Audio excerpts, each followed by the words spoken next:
नमस्कार मित्रों, मैं हूं C Harish and welcome back to my channel.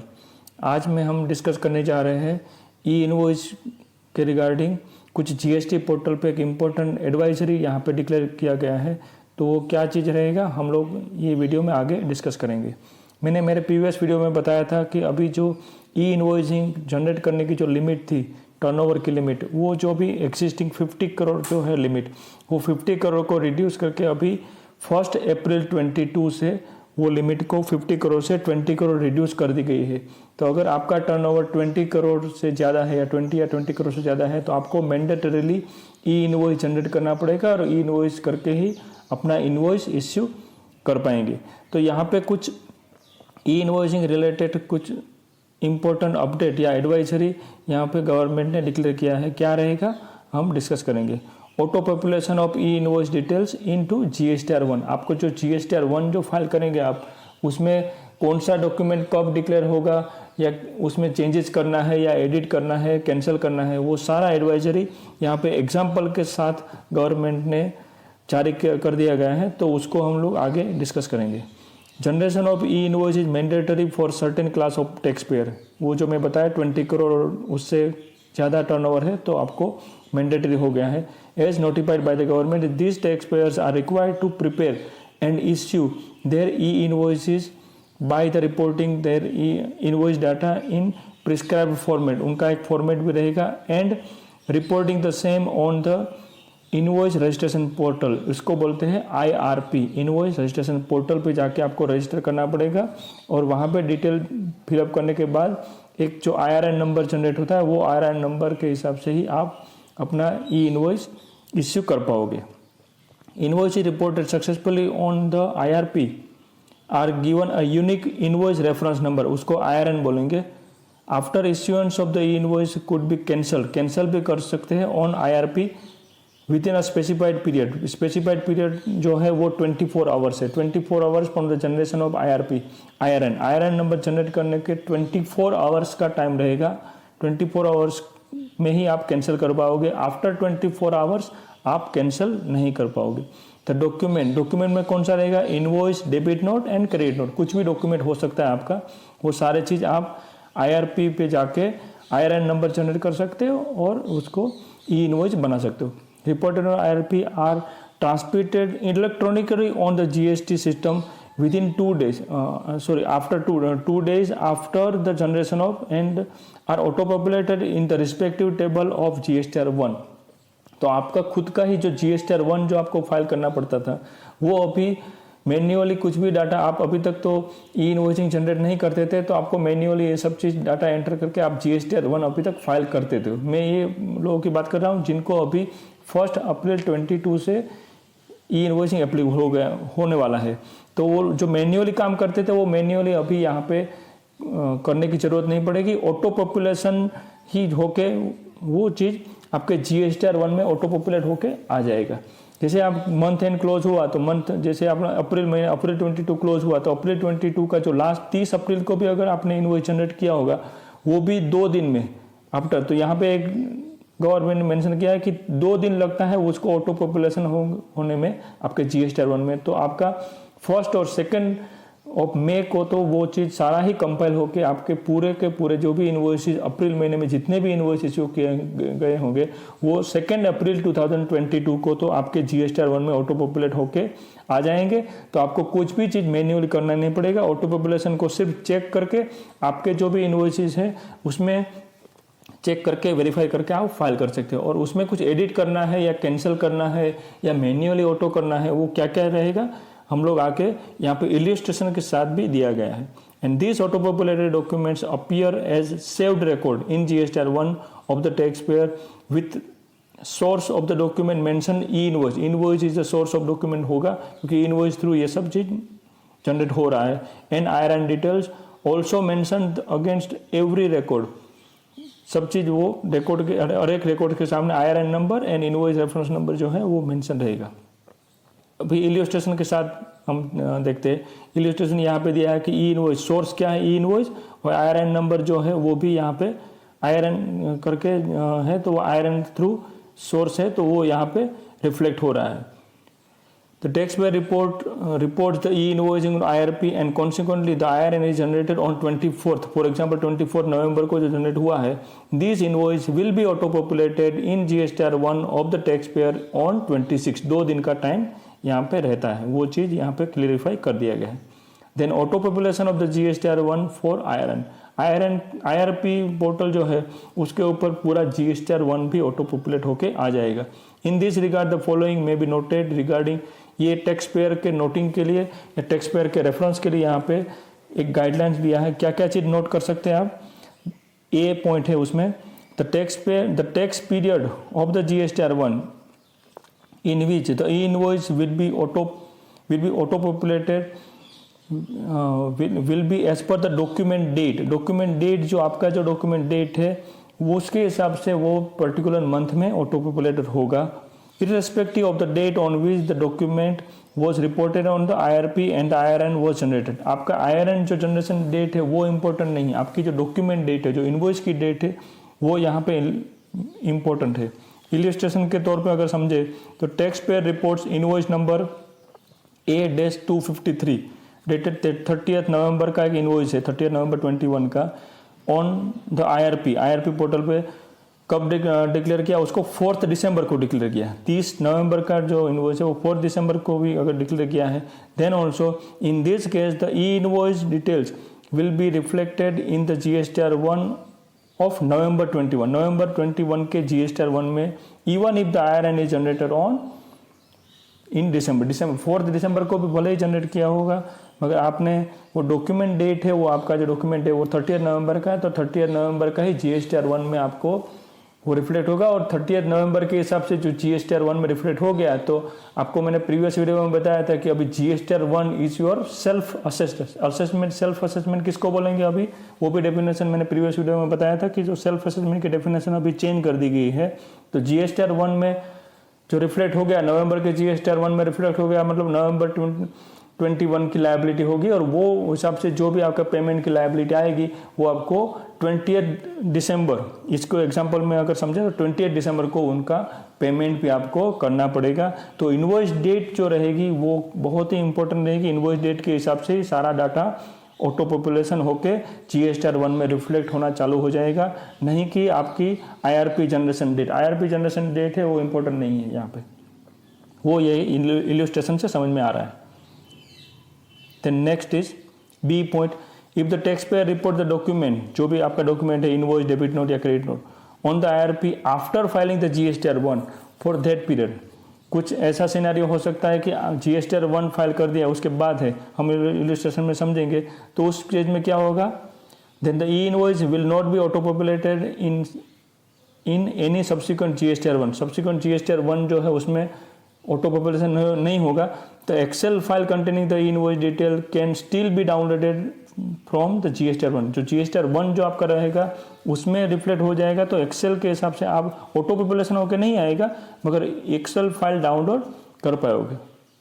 On the dashboard from the tax period to which the document pertain, जो भी tax period के लिए जो डॉक्यूमेंट डेट होगा वो हिसाब से आप अपना डाउनलोड कर सकते हो. एग्जाम्पल समझे तो tax payer reports invoice number, जो प्रीवियस जो इनवॉइस नंबर है सेम 30 नवंबर का इनवॉइस है वो 24 दिसंबर.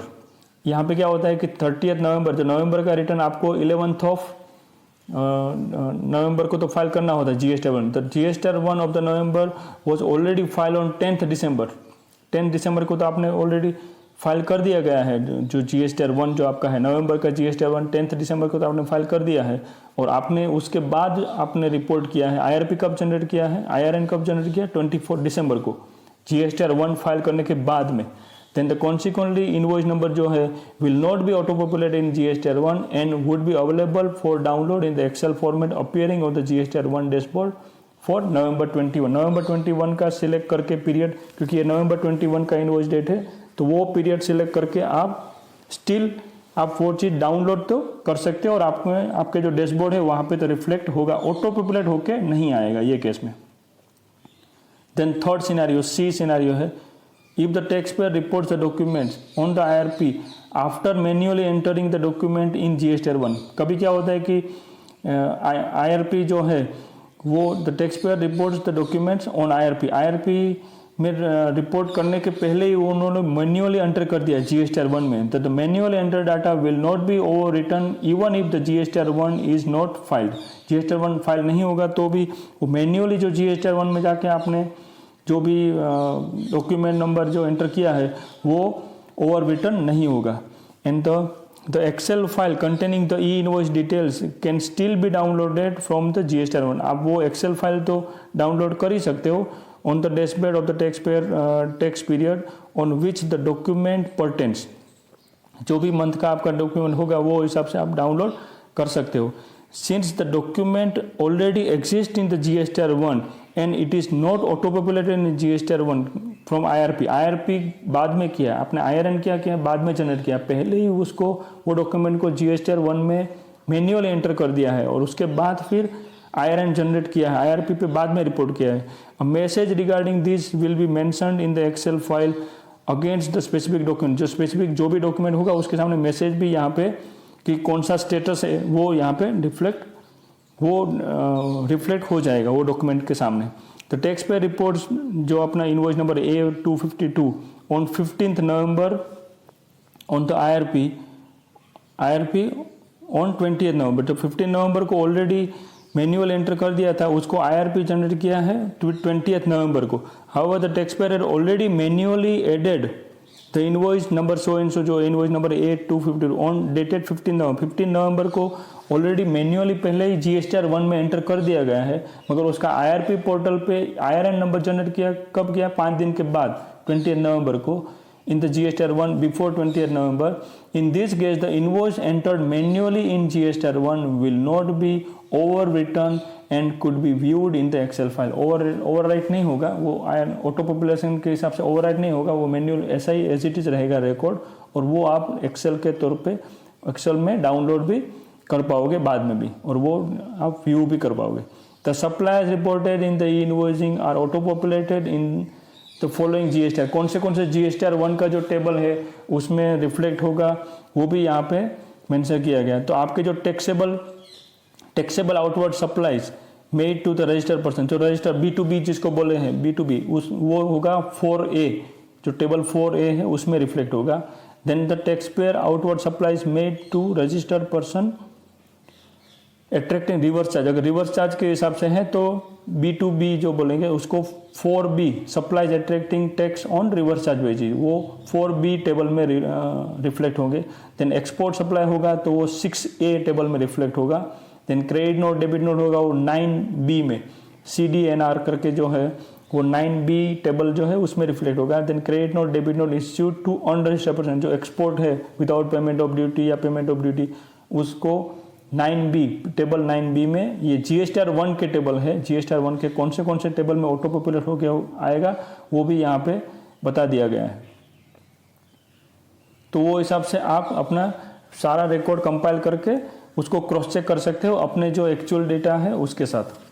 देन 5th पॉइंट है GST system aggregates the item level details reported in the e invoice at rate level जो भी आपके जो भी रेट है 18%, देन 28%, जो भी रेट के हिसाब से भी रेट लेवल पे for the purpose of auto population into GSTR1 for the records auto populated in GSTR1 on the basis of E invoices the following additional details will also be displayed in GSTR1। क्या क्या चीज display होगा, source कौन सा ई invoice का source है वो होगा, देन IRN नंबर होगा एंड IRN डेट, ये 3 चीज यहाँ पे रिकॉर्ड के हिसाब से। समरी भी एग्रीगेट सिस्टम एग्रीगेट भी लेवल डिटेल्स भी आपको मिल सकती है। Then 6th GSTR1 is a statement of outward supplies which is prepared on the basis of the document issued by the taxpayer and is summary of the same for a given tax period। वो summary भी जो है वो भी आप देख पाओगे। The data reported in the invoice should thus match with the data reported in GSTR1। Data GSTR1 में जो रिफ्लेक्ट जो डिस्प्ले हो रहा है वो और ई इनवॉइसिंग का डाटा कंप्लीट मैच ही होना चाहिए। यहाँ पे अगर मैच नहीं हो रहा है तो आपको नोटिस आ सकती है और फिर उसका आपको जस्टिफिकेशन या रिप्लाई देना। Consequently if the tax pair edit the data auto populated in GSTR1, अभी ये एडिट की फैसिलिटी यहाँ पे दी गई है, मगर गोइंग फॉरवर्ड ये एडिट की फैसिलिटी भी मुझे जो लगता है कि वो भी आगे जाके नहीं होगी। तो जो भी आपका ई इनवॉइसिंग में एक बार ई इनवॉइसिंग कर दिया और ई इनवॉइसिंग है तो वही चीज़ आपका ऑटो पॉपुलेट होगा, आपके GSTR 1 में रिफ्लेक्ट हो जाएगा और वो हिसाब से आपकी टैक्स लायबिलिटी भी आपको पेमेंट करनी पड़ सकती है। इफ वे are not auto populated, edit कर सकते हैं तो edit the data auto populated in GSTR 1 of the such invoice. Such edited documents will be treated as if they were not auto populated but uploaded separately by the taxpayer. Thus the data auto populated in the source IRN and IRN date field will be deleted by the system in such cases. तो data जो है, data auto populated in the source and IRN number जो है वो automatically delete कर दिया जाएगा। The tax payer are thus advise to modify और अपडेट। यहाँ पे क्लियर कर लिखा है the tax payer are advise to modify. कब मॉडिफाई करो? द डिटेल्स ऑटो पॉपुलेटेड और इनवॉइसिंग ओनली इफ, यहाँ पे क्लियर कर लिया है only if they are not as per the actual document. जो आपने एक्चुअल डॉक्यूमेंट इश्यू किया है उसके हिसाब से नहीं है तो ही आप एडिट करो, अदरवाइज एडिट करने की कोई ज़रूरत नहीं। और एडिट करना को मना कर रहे हैं, यहाँ पे एडवाइस कर रहे हैं कि एडिट तो ही करो जब आपको एक्चुअल डिटेल्स हो, ये एक्चुअल जो इनवॉइसिंग है उससे साथ मैच नहीं हो रहा है ऑटो पॉपुलेटेड तो ही एडिट करो, अदरवाइज एडिट ना करो। Then 7th point is outward supply details other than those reported on the IRP have to be manually entered in the GSTR 1 as earlier. जो भी आउटवर्ड अदर देन IRP जो है, IRP पे report नहीं किया है उसको आपको मैन्युअली GSTR 1 जो अभी जो हिसाब से मैन्युअल करते जा रहे हो वैसे ही करना पड़ेगा। And before filing the GSTR 1, the taxpayer are advised to review the details of the e-invoice auto-populated in the specified table. In case this can be done by viewing online GST portal. GST portal पे जाके online देख के भी आप view कर सकते हो, cross check कर सकते हो और डिटेल चेक कर सकते हो। Downloading the Jason's from the GST portal. GST portal पर जेसन डाउनलोड करके and using IPI through GST सुविधा प्रोवाइडर्स जो GSP, ASP, GSP है उसके थ्रू भी आप डिटेल्स पूरा क्रॉस चेक कर सकते हो और अपने रिकॉर्ड के साथ मैच कर सकते हो। It may be noted that, क्या नोट करने की जरूरत है? That auto populated detail in the Excel file available in the GSTR 1 dashboard are as per the data reported in the IRP. Any subsequent modification made by the taxpayer to the auto-populated details in GSTR 1 tables would not be reflected in the Excel file. Therefore, in these Excel files would not serve the purpose of reconciliation if auto-populated data is changed by the taxpayer at later stage. अगर later stage पे अगर change कर दिए गए हैं तो फिर आपको auto-populated data को मैन्युअली डाउनलोड करके ही यूज़ करना पड़ेगा और मैन्युअली डाउनलोड किया गया जो डाटा है वहाँ से ही फिर क्रॉस चेक कर पाओगे। ऑटो पॉपुलेटेड काम नहीं आएगा अगर आपने एडिट किया है तो। देन कैंसलेशन ऑफ इनवॉइस, मैंने बताया कि 24 आवर्स का टाइम रहता है कैंसिल करने का, तो कैंसिल भी आप कर पाओगे और कैंसलेशन की भी यहाँ पे प्रोसीजर बता गई। Can be cancel within a specified period 24 hours and upon cancellation the cancellation data flow on the GST system and all cancel document which were appearing as save document in GSTR 1 are deleted, automatic delete भी हो जाए। Cancel जितने भी किए हैं वो वहाँ पे ऑटोमेटिकली सिस्टम ही उसको सर्टेन पीरियड के टाइम के बाद उसको डिलीट कर दिया जाएगा from GSTR 1। The status of the document will be updated in the Excel file. जो एक्सेल फाइल रहेगी वहाँ पे अपडेट रहेगा, बाकी वो ऑटो पॉपुलेशन से हट जाएगा और डिलीट ऑटोमेटिकली हो जाएगा। From valid to cancel, valid document से वो कैंसिल डॉक्यूमेंट मार्क हो जाएगा और उसका स्टेटस कैंसल्ड हो जाएगा। In the following scenario the document status is updated in the Excel file upon cancellation of the IRP even if no further action is possible in GSTR 1। GSTR 1 में कुछ भी even if the no further possible in GSTR 1। तो GSTR 1 is already filed, then document edit manually by the tax payer, document edited by the tax payer, manual edit करो या edit करो तो भी, cancel करो या एडिट करो तो भी वो रिफ्लेक्ट होगा। And document not auto populated due to error in the auto population, then the document not auto populated due to error in auto population. और कुछ वो भी यहाँ पे स्टेटस, ये सारे स्टेटस के हिसाब से वो रिफ्लेक्ट होके एक्सेल में आपको मिल पाएगा details. Then e invoice data in Excel format, e invoice data आप कभी भी एक्सेल फॉर्मेट में भी डाउनलोड कर सकते हो। In addition to the facility of consolidated download of all the text, all the document auto populated into invoice IRP is made available in the GSTR1 dashboard. This Excel file will be available on the GSTR1 dashboard for the tax period to which the document pertains. जो भी document tax period के लिए pertains होगा वो हिसाब से आप download. This file could be downloaded from the details from download details from e-invoice Excel button on GSTR1 dashboard, तो वो चीज़ आप डाउनलोड भी कर पाओगे।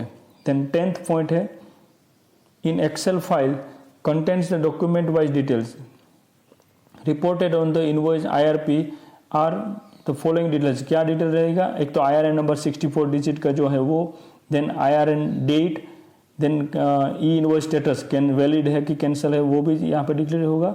Then date of auto population oblique deletion upon cancellation, अगर कैंसिल किया है तो डिलीट भी हो जाएगा। The date of auto population of GSTR1 in case of valid, और date of deletion in case of जो अगर कैंसिल किया है तो डिलीट भी हो जाएगा। वो सारे चीज़ देख यहाँ पे रिकॉर्ड आपको एक्सेल फॉर्म में मिल पाएंगे, वो आप देख भी सकते हो कौन सी डेट को कौन सा नंबर है। Then GSTR1 auto population oblique deletion status, auto populated कब हुआ है तो और डिलीट हुआ है, डिलीटेड ऑटो पॉपुलेशन फेल हुआ है तो वो भी स्टेटस मिल पाएगा, एंड डिलीशन फेल हुआ है तो भी आपको डिटेल देख पाओगे। Then error in auto population and deletion error description के साथ यहाँ पे दिखेगा आपको।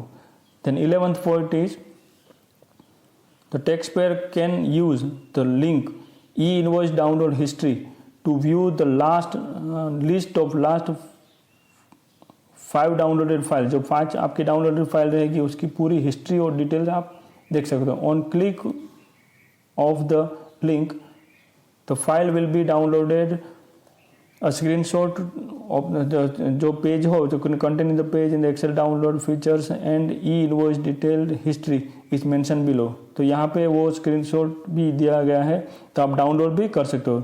And if the record are up to 500 record रहेगा then the file with details from the e-invoicing can be downloaded instantly। तो 500 रिकॉर्ड तक इंस्टेंटली डाउनलोड हो जाएगी, और 500 के ऊपर है if the records are exceeding 500 the last 5 downloaded file by you are shown here। जो 5 डाउनलोड के 500 से ज़्यादा, अगर 500 से ज़्यादा आपका रिकॉर्ड है तो वो लास्ट 5 जो होगी फाइल वो उसकी हिस्ट्री ये आप देख पाओगे और वो चेक कर पाओगे। Download details from e invoice excel, और उसका पाथ भी यहाँ पे this can be accessed at returns dashboard, फिर सिलेक्शन ऑफ द पीरियड, जो भी पीरियड नवंबर दिसंबर जनवरी जो भी पीरियड है वो पीरियड सिलेक्ट करना पड़ेगा, और उसके बाद the details of outward supplies of the goods और सर्विस GSTR1, देन उसके हिसाब से फिर प्रिपेयर ऑनलाइन। तो ये ऑटो पॉपुलेशन वाला डिटेल्स है उसको ऑनलाइन भी आप देख पाओगे। ये कंप्लीट डिटेल यहाँ पे एडवाइजरी GSTR1 कैसे फाइल करना है, ऑटो पॉपुलेशन होकर कैसे रिफ्लेक्ट होगा, वो सारा चीज़ यहाँ पे गवर्नमेंट ने GST पोर्टल पे पूरा डिटेल में बता दिया गया विथ इल्यूस्ट्रेशन के साथ, ताकि कोई टैक्स पेयर को आगे कन्फ्यूजन ना रहे कि क्या चीज़ कैसे रिफ्लेक्ट होगा। मैं आशा करता हूँ कि ये वीडियो आपको ज़रूर पसंद आया होगा, तो ये वीडियो को ज़रूर लाइक और शेयर कर दीजिएगा, और मेरे चैनल को भी सब्सक्राइब कर लीजिएगा, ताकि आगे और टैक्स रिलेटेड अपडेट्स आपको रेगुलरली यानी टाइमली मिलते रहेंगे। Thank you.